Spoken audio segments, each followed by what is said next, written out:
سیاسی میدان کی ہر بڑی خبر سے آگاہ رہنے کے لیے ہمارے چینل آزاد سیاست کو سبسکرائب کریں اور بیل آئیکن کو پریس کریں۔ السلام علیکم، امید ہے آپ لوگ خیریت سے ہوں گے۔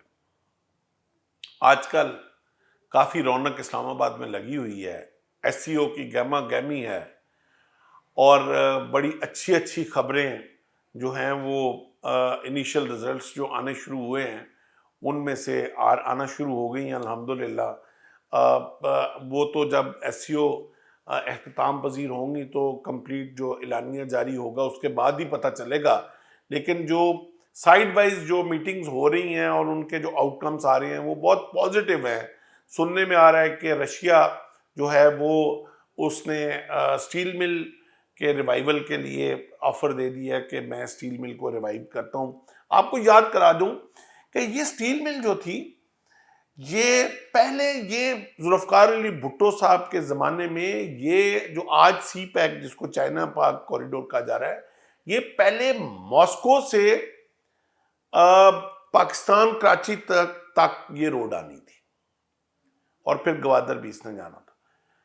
اور اس کے بعد جب ذوالفقار علی بھٹو صاحب کا اسی بات کے اوپر تختہ الٹا گیا اور وہ بند ہو گیا، ماسکو کے ساتھ ہمارا کنیکشن ہی بند ہو گیا، اور اب ہم فائنلی اس کو سی پیک کی صورت میں اللہ کرے کہ یہ کامیاب، تو Russia is also very happy on that.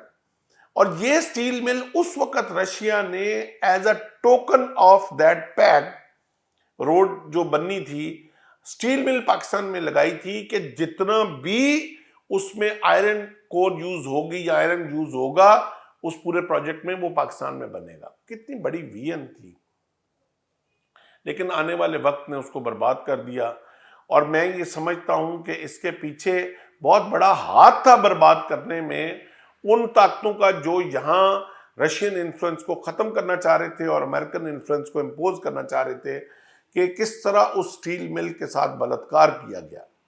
بہرحال وہ رشیا کا بیبی تھا، رشیا نے اس کو ری اون کرنے کی بات کی ہے، اور اللہ کرے کہ یہ سچ ثابت ہو اور سٹیل مل کا دوبارہ ریوائیول ہو۔ اور بھی کافی اچھی خبریں، انڈسٹریل زون چائنا نے آفر کر دی ہیں بنانے کے لیے، اور بہت اچھی اچھی خبریں اور بھی آنا شروع ہو گئی ہیں، اور میں امید کرتا ہوں کہ اسی طرح اگر اس ملک میں اس طرح کی آرگنائزیشنز اور اس طرح کی کانفرنسز اگر پرامن طریقے سے ہوتی رہیں گی تو کوئی شک نہیں ہے مجھے کہ اس ملک کی اکانومی نے ریوائیو بھی ہونا ہے اور بڑی ہائی گروتھ کے اوپر بھی جانا ہے۔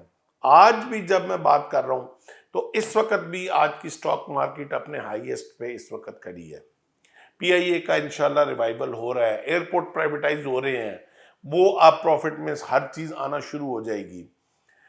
مجھے ایک بہت بڑی پازیٹیوٹی جو ہے وہ نظر آنا شروع ہو گئی ہے۔ میں آپ سے اس وقت اس موقع پہ یہی گزارش کروں گا کہ کسی سوشل میڈیا کے فتنے کا شکار نہ ہوں، چیزوں کو بلیو کرنا سیکھیں ود دا ایویڈنسز۔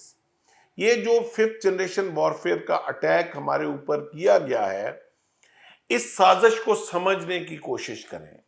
میرا قطعی طور پہ کوئی اشارہ کسی پولیٹیکل پارٹی کے خلاف نہیں ہے، میں ہمیشہ پاکستان کی بات کرتا رہا ہوں، میں ابھی بھی پاکستان کی بات کروں گا، اور آنے والے وقت میں بھی انشاءاللہ جب تک زندہ ہوں میں پاکستان کی ہی بات کروں گا۔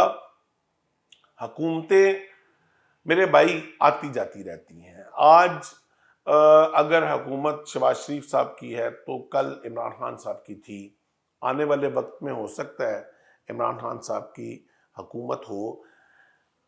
بات جب ہم پاکستان کی کریں گے تو ہمیں اس چیز سے بے غرض ہو کے بات کرنی چاہیے کہ حکومت کس کی ہے۔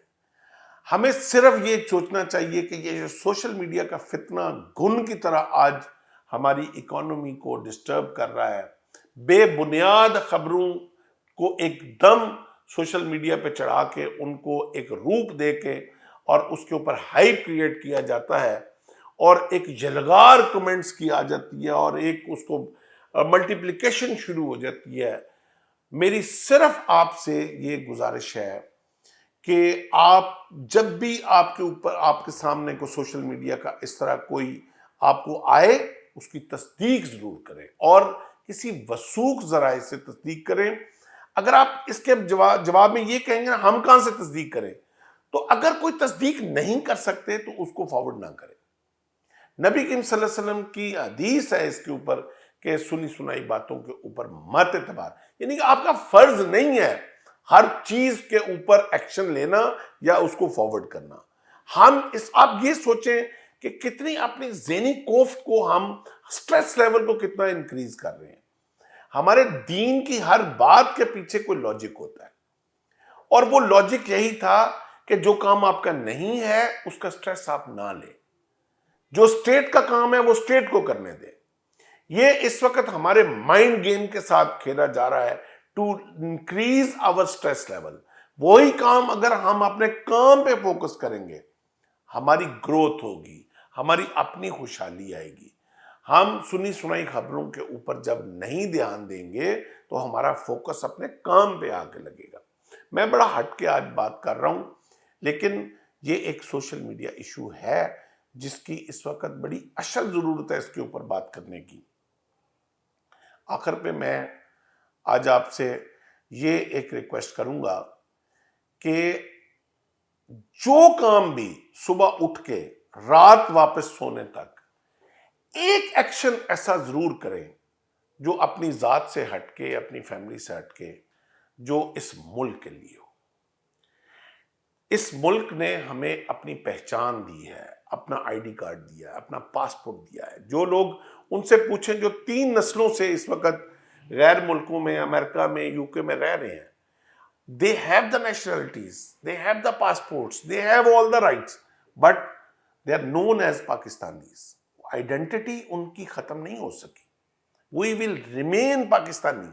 میری آخر پہ بس یہی ایک ریکویسٹ ہے کہ دن میں کوئی ایک ایکشن اپنا ایسا ضرور کیا کریں جو آپ یہ کہہ سکیں کہ یہ میں نے صرف اور صرف اپنی ماں کے لیے، جس کا نام اپنی دھرتی ہے، جس کا نام پاکستان ہے، میں نے صرف اس کے لیے، چاہے وہ گزرتے ہوئے اپنی گلی سے ایک ریپر اٹھا کے بن میں ڈالنے کا یہ ایکشن ہو، یہ بھی اپنے ملک کے لیے کام ہے.